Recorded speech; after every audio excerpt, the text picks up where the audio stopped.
Welcome to the Clothes Free Living Update, brought to you by the folks at clothesfreelife.com. We're excited to be able to bring you this regular feature of the clothes-free news from around the web, information related to clothes-free living, and much more. Now here's your host, Earl D. And a happy Clothes-Free Friday. Welcome to the latest episode or broadcast 20 in the Clothes-Free Living Update podcast radio show. I'm your host, Earl D., and look forward to, over the next 45 minutes, having an opportunity to share with you some of the things that are going on around the web related to clothes-free living. So, again, welcome. Want to get started by sharing our quote, our clothes-free quote of the week, which is apropos coming from poet Walt Whitman, because we have a guest on our show today who is a poet. And this quote is from Walt Whitman: "Never before did I get so close to nature. Never before did she come so close to me.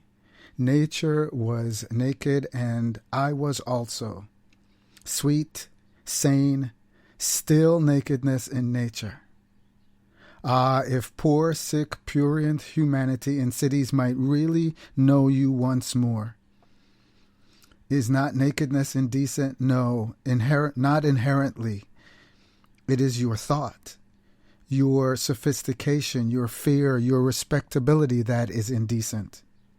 There come moods when these clothes of ours are not only too irksome to wear, but are themselves indecent."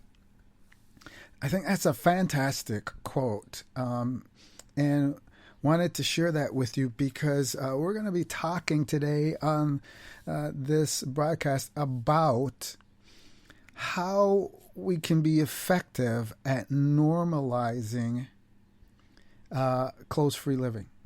How does that work? What do we need to do to normalize clothes-free behavior? As always, you're going to find this podcast on the various platforms. We're available on iTunes and also on Stitcher. We're available on Google Play Music, as well as on Spreaker. You can find our Spreaker page at Spreaker.com. That's Spreaker, Spreaker.com/clothes-free-life. And our show notes and links to all our podcasts are also available on our web magazine, clothesfreelife.com. So I want to just, look at that quote that Whitman wrote about nature and how there's nothing wrong inherently with the clothes-free body. But our minds, our thoughts, our fears are what create that issue. That's what cultivates what he quotes as the indecent nature of the clothes-free body. And I think that's something that bears a little bit of exploration if we're going to ever be able to be effective at relating to people who have fears about this kind of stuff. And I think it shows up in the news. It shows up in the critiques and the way that people approach folks when they are clothes-free. One of our followers on Twitter, and you can find us on all the major social media outlets with the exception of Facebook. We don't do Facebook, but you can find us on Twitter, Google+, Instagram, Pinterest, and Tumblr. You can check us out there. We're Live Clothes Free on Twitter and Clothes Free Life on all the other media formats. But one of our followers was talking about how his roommates were just really offended and troubled by the fact that he tends to go clothes free at home. This is not someone who's running out into the middle of the street naked, but in the comfort of his own home, he wants to be clothes free and be comfortable. And he's not able to do that as much because his roommates are freaked out by it. And I think that's if we're gonna be able to either stabilize and grow the clothes-free community or naturist or nudist communities, I think it's important to be able to address that issue. How do we help people to understand the normality of being clothes-free? And that's what I want to focus on in terms of something we talk about today. But before we go there, we're going to take a moment and look at some of the latest news that's out in the world about clothes-free life, naturism, and nudism, because I think it speaks really well to this question.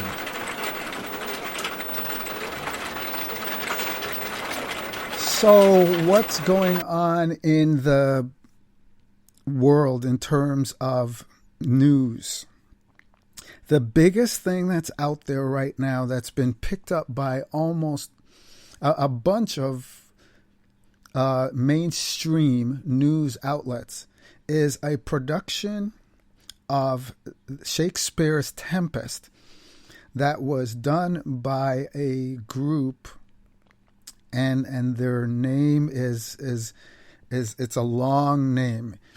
It's the Outdoor Co-ed Topless Pulp Fiction Appreciation Society.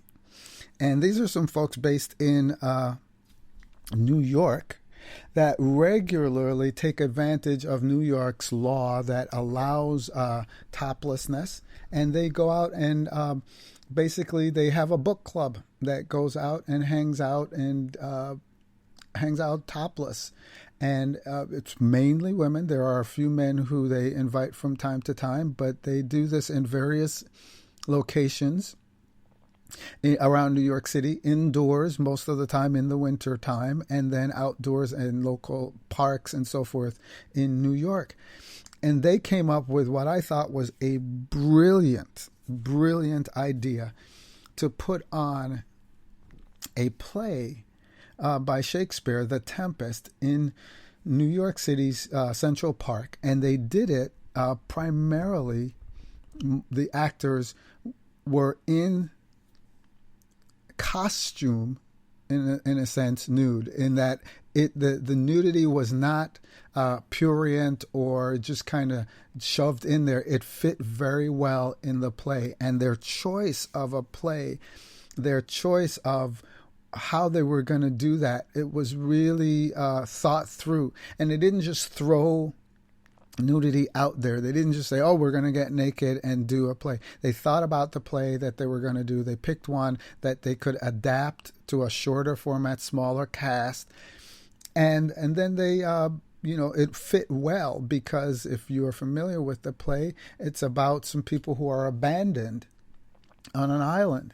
And I think it's just brilliant. I think that was just one of the most brilliant things that anyone could do. And it got a lot of coverage in the news this week. It got coverage from Huffington Post. It got coverage from Salon, and it got coverage from several other mainstream news outlets. NBC News and Salon did a video interview with some of the actors and the director, and NBC News in New York covered it. And it's just, I think this is a powerful way to expose people to the idea of being clothes free without, slamming stuff in their face. It really fits with our principle, our idea that clothes free life is doing things that are naturally a part of everyday life, just clothes free. And that's what they did. They did a great play, a play that people could relate to, a play that maybe people have seen before, a play that people were familiar with, a play that might be ordinary to some people, but they did it clothes free. And they did it in a venue, a place where it's not unfamiliar. Shakespeare in the Park is something that happens every summer in New York City. So they connected to these ordinary existing things and presented a very natural, normalized expression of nudity and clothes-free life. And I think that is a powerful example to all those who want to promote clothes-free life, naturism, and nudism, that we should really consider how natural these things are. Get beyond just I gotta throw this in someone's face. I gotta walk out and protest and show people my body. No. Well, all that does is get people more fearful, as the poem from Whitman said, more locked into their thoughts, and begin to see that as indecent. But when they start to do this, when we start to do things that aren't, that are clothes-free, that aren't sexualized, that are connected to just natural ways, natural experiences that we have, then it takes some of, I'm not under any illusion that it's going to take all of that away, but it takes some of that away for people. And they just begin to see human beings doing life. And that's what our vision is. Our mission is about helping people to bring life to naturist ideals and nudist practice and just live clothes free. And so our Talk Up question this week has been, and you can visit the website, go to our Talk Up Tuesday page and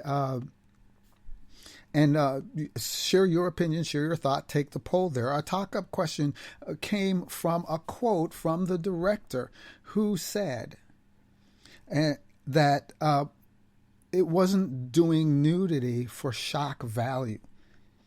In her words, and I quote, "That's just boring." Right? And we think that it's going to get us good attention sometimes when folks do that, but it doesn't really.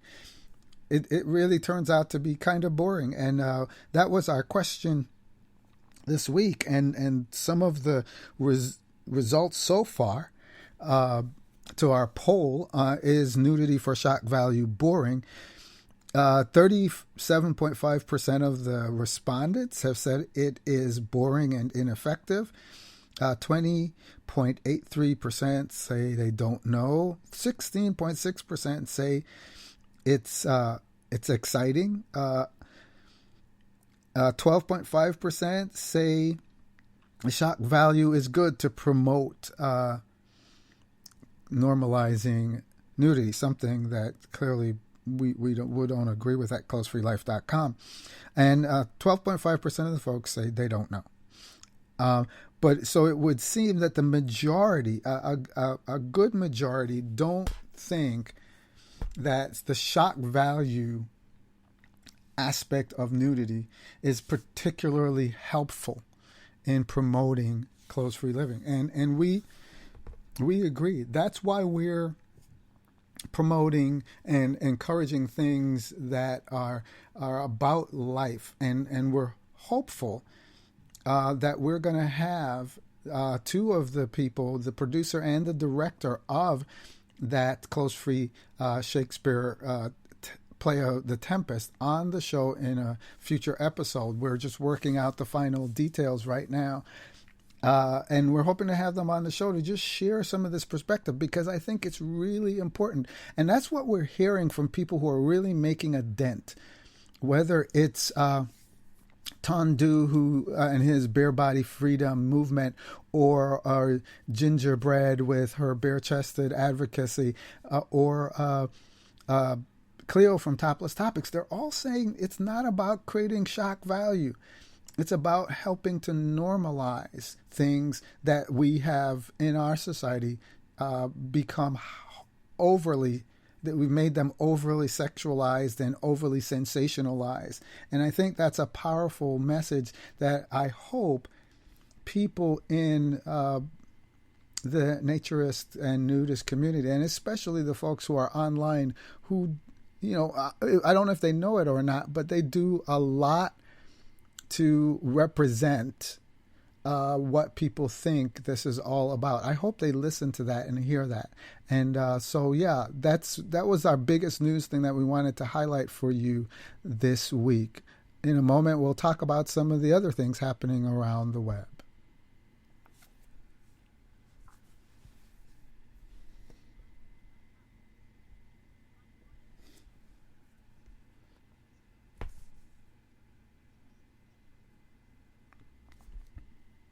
So, what's been the buzz in the clothes free community and the naturist and nudist blogs and so forth?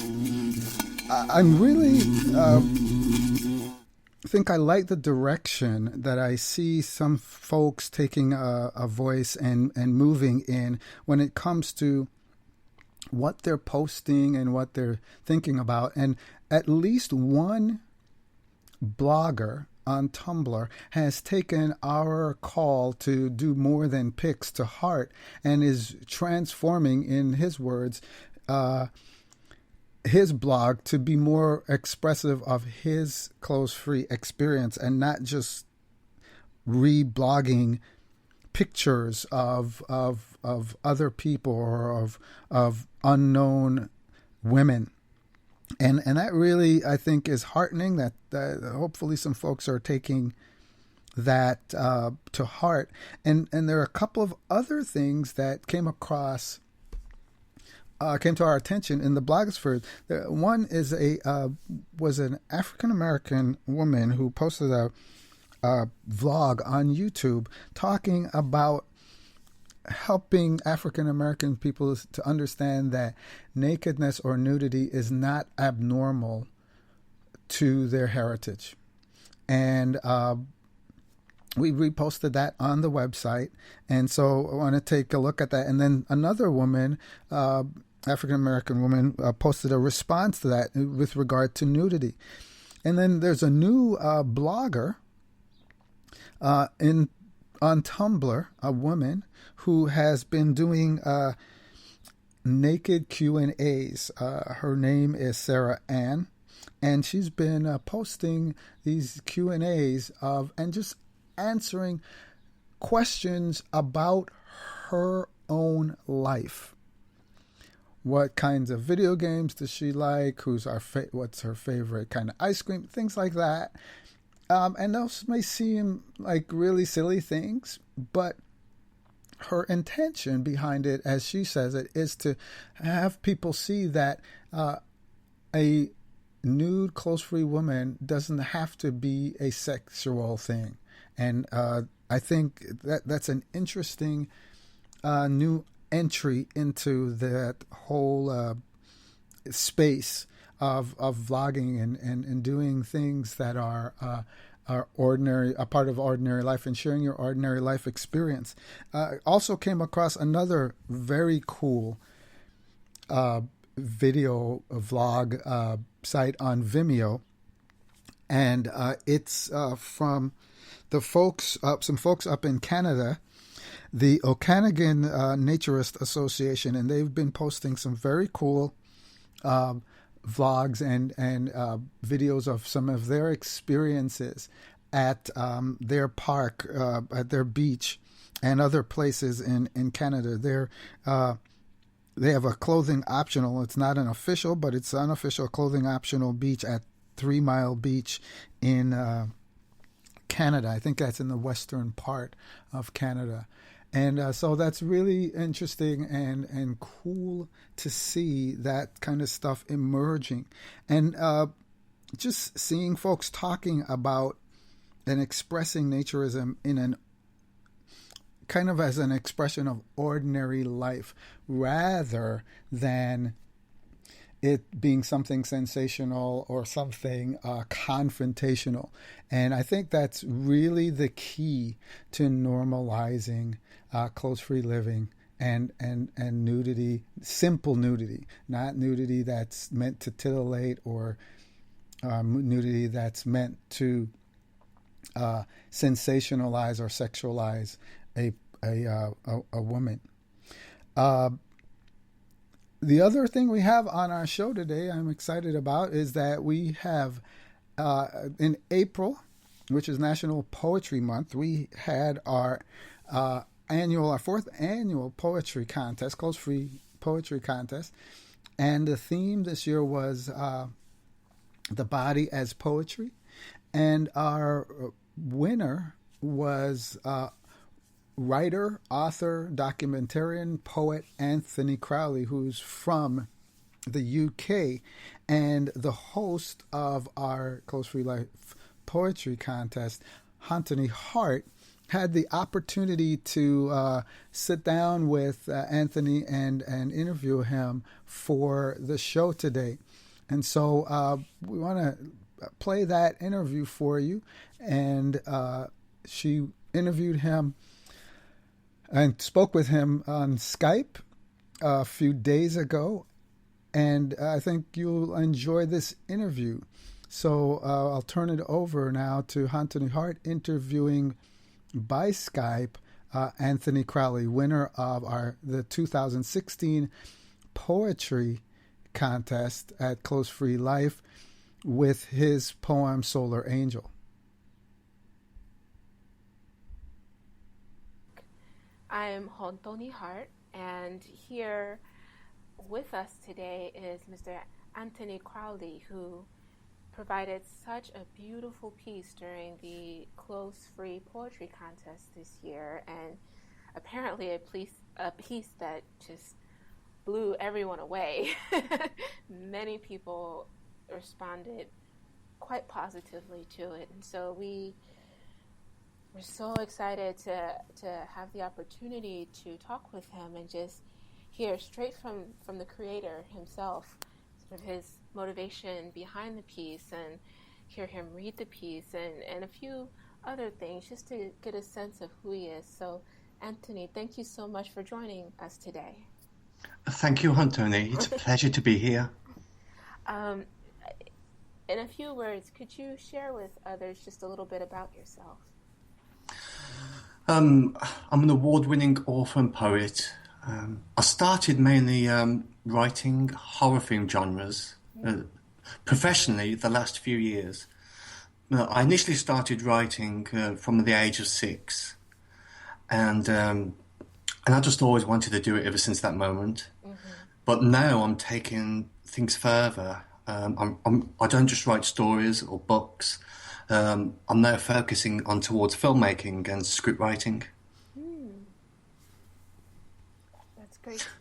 And one of my best-selling releases was Tombstones.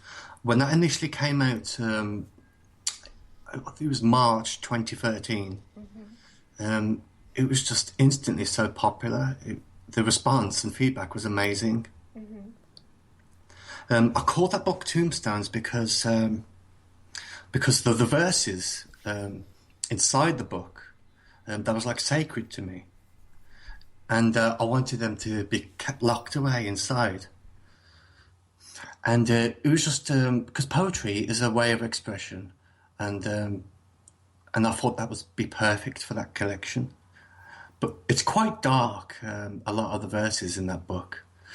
But now I concentrate my writings on a various subjective genres. One of my favourite genres is psychology and suspense. And I'm a huge fan of Alfred Hitchcock, and Psycho is one of my favourite story adaptations. Excellent. So, if you would you mind reading the piece that you did for the contest? Of course. Solar Angel. Awakening of the sun, embracing the soft innocence of skin. Freedom like a bird in flight, I hear the call of the natural wind. The evolution of all mankind, my temple of skin, my fortress, my soul. The naked prince upon the land, wings that evade a victimized fall. Stronger and stronger, my world is my sun. Born this way for my freedom, I am who I am. A naked soul population, we are one in this world. This is our clothes-free nation. Winters they fade, hypnotized sun hanging above the natural throne, worshipping the protective skin, hibernating from fear of sun, cherishing the normality within. We are born naked. I am an angel. This isn't a sin. Thank you so much. You're welcome. I was very overwhelmed when you contacted me and told me that it was the winning piece, and it's a fantastic feeling, and to win contests, and it just makes you want to work so much harder and deliver more creations to the reader. That's, I mean, I didn't realize it would still bring such joy. Well, because you're already award winning, and so I was like, oh, well, here we go. There's just more. Just keep throwing them at him. Like, every time I focus on a project, however small or however big the project is, it's similar to, I suppose it's similar to a musician. A musician is on stage. They want to deliver the goods to the audience. They want to make them happy. And it's a similar kind of feeling. And most times when I work on a project, I always have a social media network page open. And sometimes I get feedback from my readers at that very moment when I'm working on the project. And I'll tell them this story is flowing beautifully. I've written this much so far, and the story has now reached the end.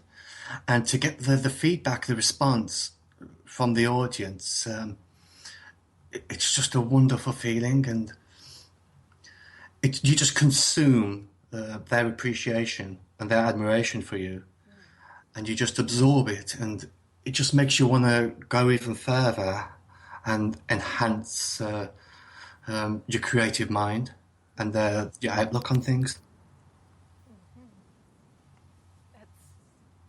That's a wonderful attitude to continue to be inspired by their feedback. Yeah.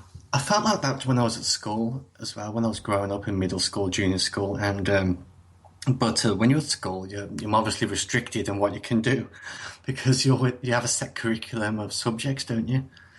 And I still remember sitting at my desk. I think I was about 8 years old, and the subject it was non-interesting to me, and I knew it wouldn't benefit my future life when I left school.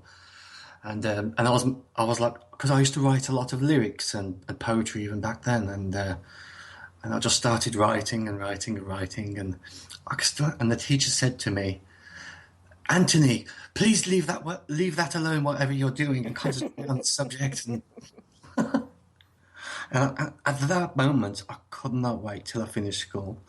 I didn't want to walk out of school.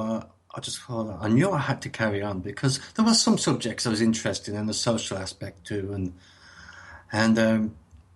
but my favourite subjects at school was English, music. I wouldn't say maths was a favourite subject, but I don't think that's his favourite subject with many, was it? Yeah, not so much. Some, but not as many. I don't get. But I'm also one of my. I had three passions from when I was a child. It was writing, music, and drama. Because previously I used to work as an entertainer, and I went to music college. and that was quite enjoyable at the time. But I wanted to focus towards my other passions, which was like writing, and it's very difficult to balance the few out when you're developing a craft. And so now I'm concentrating on my acting. I got my first role. It should be in the coming weeks. Oh, fantastic. And I'm looking forward to that. Congratulations. That's great Thank you. news. It's for a film. It's like a dark noir movie of segments of different. There's some scenes of erotica, but it's not like sexual erotica. It's more dark and psychological. Oh, interesting. And I'm in a scene, a segment. It's called the House of Ill Repute. It's directed by Salem Kapsaski. He will also be helping me produce a documentary film next year called New Britannia, which will showcase UK naturism. Oh, that's what your other screen name is sort of related to. Okay. I'm very much looking forward. I've always wanted to create a naturist project, especially over the last several years, and I've never had the chance to. And the way I think now is if I have an idea that comes to mind, I need to stick to it, and I need to work at it so much, put more than 100% into everything I do. So I want to come back to that in a moment, but one question I did want to ask about Solar Angel, what was your motivation behind that? Like, what inspired you to put those words down? Every time I write a piece of poetry, I always envision a scene. You could say like a movie scene. And earlier on that day, I was inspired by an image from one of my favourite beaches in the UK, Morfa in Wales. And I just looked at that beach for 5 minutes, and it was a beautiful landscape scene of the beach, and the dunes in the background, and the strong sun rays bouncing off the land, and I just thought, Solar Angel, and then I just wrote Solar Angel. It just came to mind. I just envisioned myself on that beach, and that's how it was born. I just put the two and two together. I just imagined I was on that beach, and I was like the Solar Angel, and it was just born. That's beautiful. And how long have you been involved with naturism for yourself? Like, when did that start for you? I used to keep it quite private to myself. I've never felt comfortable wearing clothes hardly since I was a child. I used to, and it's amazing really because none of my family were naturists or are naturists. Well, I don't know, maybe now. But I used to keep it so secret, and it was just like I was building a prison inside myself. That's how it felt. And it wasn't until I started coming out of my shell more when I was at high school. And I remember speaking to a few of my old school friends at the time. And when you're underage and you're drinking alcohol, and it was just fantastic. And we just all used to, sometimes we used to sunbathe nude in the summer. Like on the school fields as well. You're listening to an interview done by our contributing editor, Anthony Hart, talking with Anthony Crowley, our 2016 Poetry winner, about his winning entry, Solar Angel, talking with him on Skype. Let's go back to the interview. It was fantastic. And it's just something that happens naturally. And I think in most cases, you are born a naturist, but you don't know the full benefits until obviously you learn about life and the reality around you, and because life is a forever journey of learning, isn't it? And but in a way, I think the whole population is a naturist in one form or another, because of an example, when people bathe, they don't have a bath or a shower with their clothes on, do they? And because they like to feel natural while they're doing it, while they're washing themselves, they like to feel refreshed, and it's and to feel the high well-being in themselves. And that's the same thing as naturism, isn't it? And there's when I mentioned earlier about a statement that I've written for Facebook. This is can I read a part of this? I think it would be interesting for your show, because I mentioned because we are humans, and we are a species just like animals. And to condemn a human is natural right. We'll also be condemning every species and their right of life and freedom. And that's a really powerful point. It's something that I think about often. Like, I also think it's the trappings of technology and materials which has affected our human existence over the time, hasn't it? And the media certainly hasn't helped. oh, It has a minimum with some things, with some situations, but it can be like a parody, a circus amongst newspapers. But I think once one person listens and one person understands, it would be like it would just build up like a chain of positive responses, kind of like building bricks. One positive brick can lead to another, and so on. The end result would be a secure and happy environment.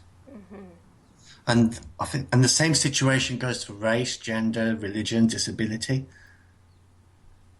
And I believe once those situations are resolved, you will then see many positive changes towards many lives, less depression, gained positivity and strength. The body confidence would be fantastic, wouldn't it?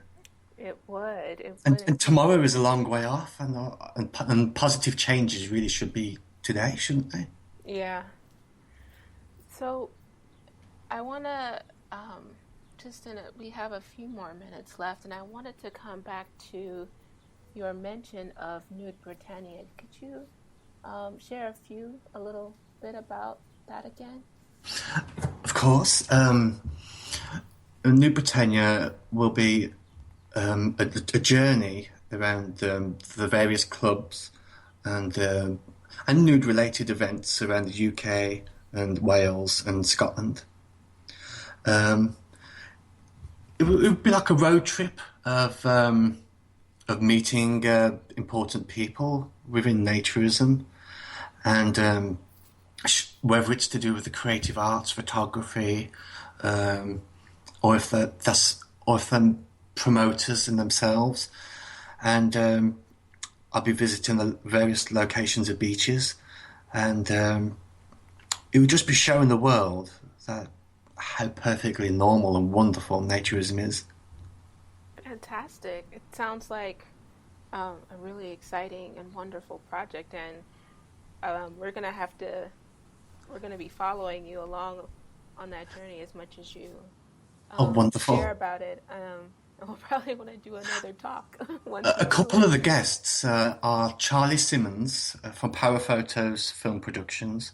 He's a legendary photographer and filmmaker for naturist films for so many years. Oh. I think he produced one documentary film for Channel 5 previously too. Oh. And Emma James, she will be involved. She has a group called Socks Off. Right. And she's a member of British Naturism as well, just like myself. And eventually there will be a book released where all profits will be donated to British Naturism. Excellent. That's going to be really exciting. So we will certainly be following you and the group on that journey. I look forward to it. Yeah. Well, Anthony, thank you so very much for sharing generously your time with us and the audience, and just your piece and a little bit about who you are. Really appreciate that. It's been a real pleasure to be here, and thank you for having me on your wonderful show. And keep up the great work. I love it. Thank you. Planning your next clothes-free European vacation? Consider Vritomartis Naturist Resort in Crete. The best nudist resort to enjoy your naturist holidays. Visit www.vritomartis.com. That was a great interview again by our contributing editor, Anthony Hart, who spoke with our 2016 Clothes Free Poetry Contest winner, Anthony Crowley, by Skype about the poem, had a reading of it, in which we hope you'll listen to again. And I want to wrap up our show today, our program today, our broadcast, with a couple of things that are happening around closefreelife.com, our website, and the Close Free Life Radio, which you are listening to now. We have one other podcast that we produced currently, and that's our Naked Soul Reflections, which is, again, hosted by our contributing editor, Anthony Hart. And she offers every Monday morning a few, some thoughts, meditative thoughts, to get you started on your week. And we call it an intersection between mindfulness and clothes-free living. So I want to just let you know that that is now available on iTunes and on Stitcher. So you can take that along with you on the road. You just search for Naked Soul Reflections on iTunes or on Stitcher, and you can download those and listen to them, as you can download this podcast radio show, Close Free Life, on iTunes, Google Play, Stitcher, and all the big program channels. A couple of other things coming that are happening. Our social network site, myclosefreelife.com, is in the pre-launch phase, which means we're now open to registrations from anybody. So if you're interested in a safe social network which is focused on folks exploring and engaging clothes-free living, go to myclosefreelife.com and register to be a part of that brand new social network for people interested in naturism, nudism, and clothes-free living. We're working on a couple new podcasts that I want to just bring to your attention. And we're working on one called Sunday Shorts, which is stories about clothes-free living from ordinary people like you. If you're listening and you have any story or aspect of close-free living, and we're taking submissions for that right now. And our theme for this first podcast show is the first time. So we want to hear from people about their first time being clothes-free for an extended period of time, or maybe your first visit to a clothing optional beach where you were clothes-free, or the first time you went to a clothes-free venue, or your first socially clothes-free experience or event. So visit closefreelife.com and check out the details for that. And the links to that will all be in our show notes on closefreelife.com, as will be links to Anthony's work and his social media account, so that you can connect with him if you'd like, as well as all the other links to all the other things that we've talked about on our program today. So Sunday Shorts is coming up as well, so check that out. This has been great talking with you again today. My name is Earl D, and I want to wish you a happy Clothes Free Friday. Stay safe and stay clothes free. Thanks for listening to the Clothes Free Living Update with Earl D. If you enjoyed this podcast,